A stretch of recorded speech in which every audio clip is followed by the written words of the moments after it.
welcome to another edition of Influences Podcast. I'm your host, Jason Harrischuk, and today we have Jules Loveland. And Jules is from the United Kingdom, and happy to have her on the show. Welcome to the program, Jules. Thank you for having me. Yeah, and I just want to read this excellent bio that you sent me because I think it's awesome. And people in Canada, people around the world, I think should get to know you a little bit. So here it goes. This is Jules Vick. She's a DJ with a soundtrack to her soul and a story to tell. It all began when she was just 8 years old, using her dad's stacked hi-fi to record her very own radio shows. Little did she know those early mixtapes were the start of her lifelong affair with music. Fast forward to the 1990s, she stumbled upon house music and she's been blissfully lost in the beats ever since. A true music fan, she approaches every set with a listener first mentality. She's spent the last 3 decades as a devoted fan of the dance floor, and now she's bringing that passion and experience to her DJ sets, taking any crowd on an unforgettable journey. Whether you're in the mood for upbeat, funky disco, classic house anthems, underground deep house grooves, or sunset chilled vibes, she's got the tunes and the energy to match. Her extensive music library spans over 30 years, ensuring there's always a personal track ready to drop. You can catch her on Saturdays on VW Radio, or you could also listen to her mixes on mixcloud.com. Welcome to the program there, Jules. Oh, it's so nice to talk to you. Thank you for having me. Yeah, thanks for being on the program. It's always great to have a DJ from another country overseas. A lot of times I interview DJs that are usually local, so it's nice to have some people back from I guess it's called the homeland here because we used to be, or we're actually still in the Commonwealth here in Canada. So, Yeah, that's true. Same royal family, I think we've shared, all don't we, right. or something like that. Yeah, I don't know about you guys. We're still waiting for our money to be King Charles instead of Queen Elizabeth there. Yeah, we haven't got that yet either. All right. All right, so let's begin here. It says on your bio how you got into DJing, but I was wondering if you could perhaps fill us in on the details of what Jules Vick's journey was like in becoming a DJ. Maybe some trials and tribulations along the way, for example. Yeah, for sure. So I never set out to be a DJ, although it was something that I always wanted to do. I left that in my past. And then my husband and I went to see Pete Tong in December 2022. And my husband said he saw me come alive in a way that he hadn't for years. And so decided to surprise me with a little set of decks for my birthday that year. Oh, that's Um, awesome. yeah, so my birthday is New Year's Eve, which if ever there was a DJ birthday, that probably is, that's like the ultimate party day, isn't it? So New Year's Yeah. Eve 2022, I unboxed my first set of decks, having wanted to be a DJ since I was about 8, and I was 44 at that point. Wow. And if I'm honest, I felt really intimidated because as I say in my bio, I've been following this kind of world of music, well, all kinds of music, but house music and stuff like that for a really long time. And I just thought, I don't know if I can do this justice. Um, but I jumped on some courses, I learned the basics, and really quickly realized that I loved it and I wanted to stick with it and I wanted to grow. And like any learning journey, you hope it's going to be I start here and then in a really short space of time, I'm going to be up here and I'm going to be brilliant. And it isn't like that. It's not like that. It's never like that, is it? It's more like this. It's like a zigzag that goes up and down, but you hope that maybe overall you're gradually getting a bit better. So I've Right. been DJing just under 2 years. And when you say trials and tribulations, it just makes me laugh because even recently I had a very experienced DJ get in touch with me over social media and say, "Oh, I remember when you were started and you were posting mixes on TikTok that you had no business posting because they were not good mixes. But look at you now." Like, yeah, exactly. I made a decision. I know, what a compliment. Um, I think for me, You guys in Britain just get right to the point, eh? oh yeah, there's no messing around. And people will say what they want to say. Do you know what? It's funny because I didn't want to be on TikTok necessarily, but somebody said to me, you need to chart your journey because you won't notice your growth. And I thought that was really good advice. So that's why I started putting stuff on social media. So here's me beat matching, here's me blending two different tracks, literally the real baby steps into here's my first live stream. Oh no, all my text going wrong. Help me fix some stuff. I mean, if you look at my account all the way through 2023, every other video is DJs, I need your help because this thing's not working. Yeah, yeah. No, I So there was remember a that. lot of that. Yeah. And then I think once I got confident with the tech side and understanding some techniques, I think for me, the biggest trial that I hit was my own confidence. I think I got to a point where I was like, I'm a middle-aged mum, no one's going to want to see someone like me on the decks at a party because most kids, I could be their mum literally. So they're going to walk in the club and be like, what's Auntie Susan doing over there? I don't want to see that. Um, so I think I had a bit of a confidence crisis around that and my ability to kind of command a dance floor and give people a good time. Um, and so I think that it was at that point, really, the start of this year, where I realized I need to start taking some risks because either I'm going to plateau because of my own confidence or I have to push myself over the chicken line and network with people and try and get some gigs and get some opportunities. And through that, I got a radio show. Oh, wow. That's really helped. That's really helped my confidence because I'm getting feedback in real time from people in the chat room. And yeah, it's just given me confidence in my tune selection, my ability to mix, but also just I realize that people like what I play. And that feedback's been really helpful. And now I'm just at that point, as you know, of heading into some gigs. Yeah, no, it's a good transition to my next question there. Yeah. Bravo there, Jules. So, yeah, I was just going to say, now you just had your first quote proper gig Yeah. a number of weeks ago. What Yeah. does proper gig mean to you? And what was that gig like? Oh, it's such a great question. I mean, proper gig probably means different things for different people, but for me, it was not playing tunes at a friend's party because I had done that, and that feels very minimal risk because it's all your friends, so of course they're going to say nice things, and of course they're going to dance. Um, Going out and playing to the public, not knowing who is going to be there, on a set of equipment that's not my own. That's just it's the equipment that I go out and play on. Um, that felt like a proper gig. That felt like Okay. I'm actually doing the risky thing of will people like what I play? Am I going to be able to figure out how CDJs work? That kind of thing. Yeah. Um, do you know what? I loved it. I really loved it. It wasn't a dance floor situation actually. It was a mini festival. It's very nerdy. It was like a car festival and we had a bunch of DJs playing all day. So it felt not too scary because people hadn't just gone there to dance. They'd gone there to eat and hang out and look at Yeah. cars and Yeah. all of those things. So it didn't feel like, oh, if I lose people off the dance floor, I'm gonna hit some sort of crisis.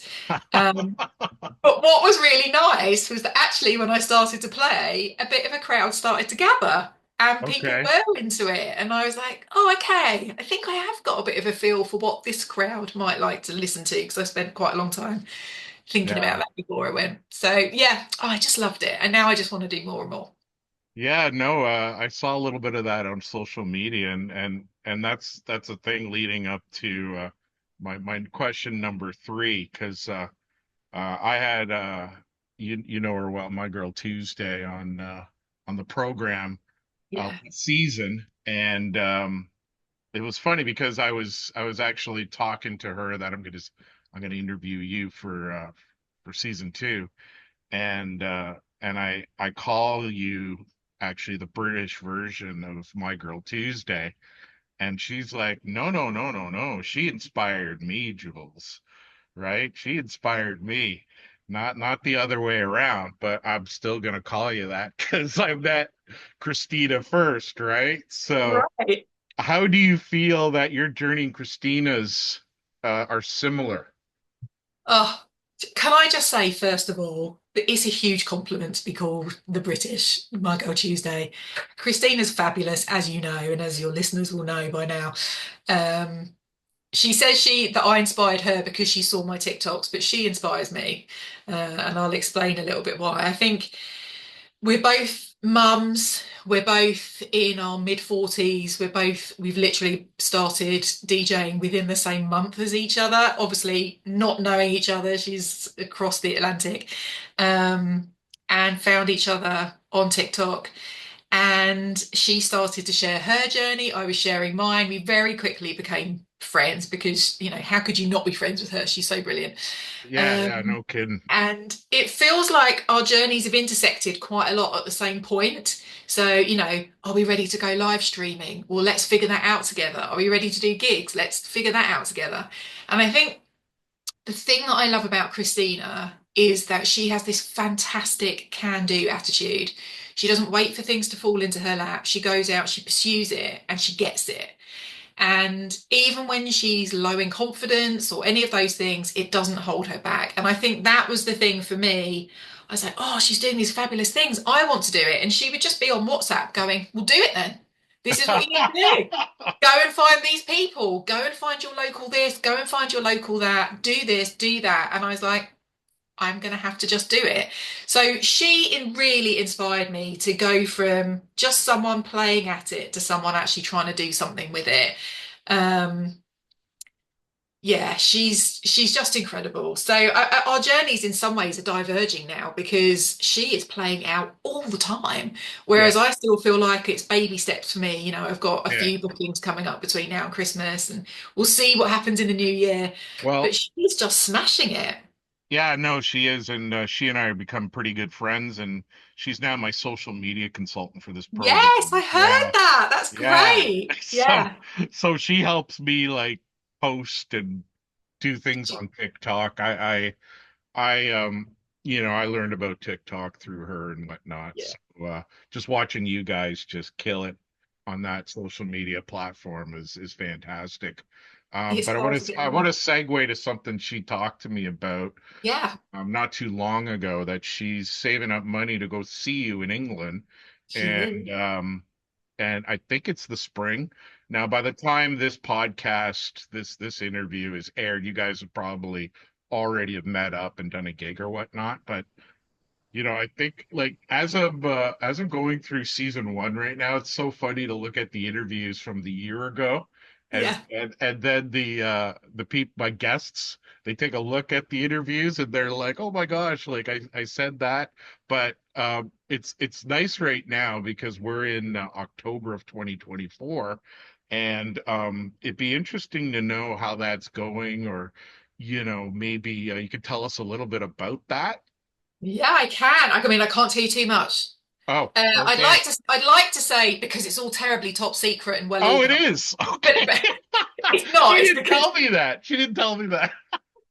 no, it's not. It's not top secret at All all. right. Well, this Just isn't coming out till later anyway. So, extra planning. That's the big thing. But yes, it's yeah. fantastic. So she's coming over to Europe for a wedding. She's going to hop over to the UK to come and stay with me for a few days, which is fantastic. The aim is because we've got quite a few friends around the UK who are DJs, and we've all met through TikTok, which is a very unexpected side effect of DJing. I didn't expect to meet such an incredible community of people, and I have to shout out everybody who's helped me along the way. But we're hoping what we can do is we're going to get a venue, get some equipment in there, and basically do an open decks. So everyone will get given their slot, but we'll also be open to the public. So yeah, we'll promote it as soon as there's more information and people can come along, have a Yeah. drink, have a dance, and have a play. Yeah, geez, I almost feel like checking that out. It's Well, you should come, Jason, frankly. yeah. If Well, you don't, I want to know why. all right. Well, it's probably going to be because I'm yeah, but my day job. But Yeah. this is just great because it segues maybe into my next question here. What is your day job? Oh, well, that's a good question. So Yeah, it's literally nothing to do with DJing at all, or even music. I work in communications for a charity. I think, do you call them foundations out there, or do you call them charities? either Language, or. Yeah, either or. usually Um, charities. Yeah. so marketing and public relations, basically. Okay. Um, and what I would say is that because I've been working in communications for a long time, it really helps with things like social media and the marketing side of how do I sell myself when I'm networking and those kind of things. Like the day job has definitely helped with that. But also, I think when you work for a charity, fundamentally the organisation is there. It's because it's supporting a vulnerable group or a disadvantaged group, trying to make life better for them in some sort of way. And I think through that kind of work, you learn empathy and understanding and how to listen well and how to understand how people tick and what they want and what they need. And I think empathy is a really important skill as a DJ because people talk about reading the room, but what they really mean is understanding the people that are in front of you. It's all the little behavioral things like they might not be dancing, but they are tapping their feet, so keep going, or you're getting a few nods and a smiles, or those kind of things, or even the language that people are using. If you've got someone coming up to you every 5 minutes going, can you play something we can dance to? You can probably gather that they're not happy with what you're playing. So I think those soft skills, those kind of emotional intelligence skills are very underrated. I have to use them a lot in my day job, but I think as a DJ, you need them too. Yeah, anything else that your day job helps you with when it comes to DJing other than what you just mentioned? I would say it's more the marketing promotion side. I'm having to learn how algorithms work for social media. I'm having to work out how people respond to stuff and how to take people on a journey with you. I'm having to learn all that for my day job. So I can just apply the rules that I learn there, the principles to my social media. I have to say though, I didn't start out with that view. So when I started my TikTok, I wasn't thinking strategically, right, I'm going to grow and get X number of followers. I wasn't thinking that at all. Um, but yeah, I seem to have accumulated a nice little following of really brilliant people of all kinds. So now I'm thinking about, well, what would they want? What would, how can I serve them rather than just what do I want to put out there? Right, absolutely. So, I'm interested to know, will you eventually be looking at producing your own tracks? Why or why not? Oh, that's a good question. Do you know what? I would love to. I feel like I've got it in me. Like I feel like I think so too. I feel like I know what constitutes a good track, maybe a good tune. I've been around the block a few times. I did. This is top secret. No one knows this really. I downloaded. They're gonna know now. I Yeah. downloaded an Ableton trial over the summer, Oh, and okay. I created a like the first minute and a half of like a disco, French house kind of vibe, Nice. um, Nice. which was really fun, but it's so time consuming. I mean, let's not get ahead of ourselves here. I'm a working mum, you know, and I have to keep the day job. So Yeah. when I have more time on my hands, probably when the kids move out, then maybe I'll think about it more seriously. But until then, I think it'll only ever be something that I dabble with. But yeah, I'm up for it. I'm up for it. Why not? All right, cool. Yeah, like part of my draw to interviewing you is because you are a mom and also a DJ. And I want to know like what's the balance of working as a DJ and being a mom? Like how's that work-life balance? Yeah, How it's does that really treat you? interesting. It's a really good question because I feel like I am at a juncture now where I need to make a choice. So people have said to me, and I think this is probably true, that in the clubs and the bars and the festivals is not where you're going to make money. So if you wanted to ever transition from an ordinary day job into DJing, and I don't know that I necessarily do, but if I wanted to, that's not the way to do it. I'm not going to be able to pay my mortgage that way. If I want to pay my mortgage, I have to go into corporate events and weddings and parties and that kind of thing, which is a much more open format style of DJing. Yeah. So I'm currently exploring both options in terms of where do I go. But if I went down the parties, weddings route, that's weekend work. Right. In fact, most DJing is weekend work, let's be honest, because even if you're in the clubs or the festivals, it's at the weekend. So I am very aware that my kids are coming into, they're going to be taking their GCSEs, which is, the big sort of high school exams in the next 2 or 3 years. And I don't want to miss that. I don't want to mess up their week. I Yeah. want to support them. Their future is really important to me. Their well-being is top priority. And if mum being away every weekend at gigs cuts into family time, then that's not a good thing. That's going to impact on them. So I think the number of gigs that I can take will have to be just very limited initially, and I won't be able to do whole day Saturdays every weekend. But if it was like once a month or a couple of Saturday nights or I don't know, a midweek residency, then that's fine. But Yeah. I have to put my children first. I have Yeah. them in my care for such a short amount of time, and I want them to thrive and do well because they knew they were loved and that I didn't put other things before them. So I'd be interested to know how supportive your kids and your husband are of this second career that you have, so to speak, or this new thing. Your kids are teenagers and Yeah, going out a right. lot. I don't know. Some husbands might think, "Oh, geez, I don't know if I want to cook another night during the week," or some might be like, "Hey, yeah, go do your thing." So what's the support like at home for what you And do you do? know what? I am really blessed. My husband is my biggest fan. He pushes me all the time. I recently upgraded some equipment and I had, this stuff, DJing is not cheap, right? No. And, his whole thing is it's an investment in you, it's an investment in your well-being, it's an investment in your future. He is so for it. He is so for it. He comes with me to my gigs. He's even said, if you do day gigs, I'll come along and be your roadie. And I mean, he's just brilliant. The kids, genuinely, I was really worried that the kids would be like, oh no, this is so cringe. Please stop using social media. What are you doing? But they're not like that at all. And in No fact, way. it's quite funny because some of their friends now follow me on socials and their friends think I'm famous. Yeah. So when I go to parents' evening at the school, they're like, oh, it's Jules Vick. So yeah, look, I'm a really ordinary mum. Like I'm really ordinary. Oh, that's so cool. Yeah, Well, they're really I, great. I want to transition now and asking you who your musical and DJ influences are. Do you know what? This sort of question, I love this question, but also I am terrible for like favorites or, top five lists, anything like that, because it really changes depending on my mood. So I did make some notes for this one because otherwise I'd ramble for like 4 days. I listen to a really wide range of music. So anything from rock music to classical music to house music, old school, new school, whatever it is. And I think that helps me, that's what's helped train my ear really to like the variety that I like.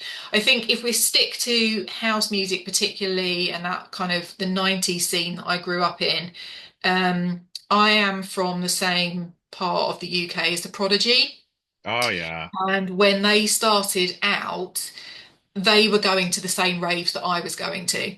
Oh So, nice. Liam and Keith, those guys, they were only a handful of years older than me. And I was very influenced by them and their sound, particularly at the time, because I was listening to a lot of rock music, because it was like the grunge era. Oh yeah. And so the Prodigy were like the acceptance of the crossover between the dance and the rock world. So yeah, so those guys, Carl Cox, because he's such a pioneer, he was pushing, he had like four turntables long Yeah. before anyone was doing that kind of stuff. But also, I think probably the person who had the most influence on me was Pete Tong, because he was on the radio on a Friday night and he would have something called the Essential Mix. And he introduced me to tracks and DJs and producers that I wasn't hearing in the clubs, that you didn't have social media, so you couldn't discover people in the same way. And every Friday night, I would listen to him while I was getting ready to go out. He'd be in the car on the way to the clubs or the rave. Um, so yeah, I think the Prodigy, Carl and Pete probably have had the most impact on me. I think coming up to date, I'm really for all the women that are kind of making a way in what is still a very male dominated industry. So we're still not seeing lots of female headliners, but those that have made it, people like Sam Divine, who's a bit of a defected babe. She's a real inspiration because she produces and DJs and seems to be an all-round nice person. And the upcoming women, people like Lizzie Curious and Sassy B, who are they're not headlining yet, but they're on the lineups, they're on the bills, they're producing really great tracks, those guys. And also I love, love, love people like Shadow Child, Cassim, The Who, not The Who, the rock band, although they're great too. Seamus Haji and his kind of disco vibes. So yeah, and then of course there's all the talented producers who are producing amazing tracks and no one's heard of them, but because of social media, they're able to get a little bit of traction. I'm always looking out for those guys and that music because, we need to help those guys. Absolutely. Yeah. So, how do you feel you have an influence on electronic music? I have no influence on electronic Come music. on. I always get this answer, man. There's a reason why this program's called Influences Podcast, and there's Yeah. a reason why I ask the guests I do on the program. It's a tough I think question, though. I did put some thought into this because I knew you were going to push me on it. I don't think I can influence the industry necessarily, although I will add my voice to things like the diversity arguments and things like that. But I think Um, what I can do is I can introduce a whole new generation to the music that I grew up with, and that, the early formative where it all started stuff that people hear samples of and think that that's a new tune. And it's like, no, no, no, that track came out in 1986. So I like educating the newer generations. I like creating a nostalgia moment for people who are my age. I love, love, love finding new music that's come out today, this week, this minute, and introducing that to audiences and getting their reaction. So I think if there is any influence I can have, it's just to make sure that I am sharing the good music with the right people. And I think I'm all about uplifting. Life is hard. And I think dancing and DJing and that whole world, it's not world peace. We're not working in politics. We're not really doing hard stuff. We're creating an escapism for people. We're creating a place of joy and freedom and peace for people. If I can continue doing that and influence people's mental health for the better, just for a moment, then I consider that to be a good thing. Well, that's a well answered question there, Jules. Thank you so much, Jules Vick, Jules Loveland, for being on Influences Podcast. I wish you all the best. You can catch Jules Vick on TikTok, on Instagram, and on Mixcloud. Jules Vick, thank you very much. Thank you, Jason. You have been watching and listening to Influences Podcast. Influences Podcast is written, produced, and hosted by yours truly, Jason Harischuk. Also produced by Angela Churchill, aka Purple Sapphire. My social media consultant is Christina Laukinen, also known as My Girl Tuesday. Check out Influences Podcast on Instagram at influences_podcast. That's influences_podcast. Thanks for watching and listening.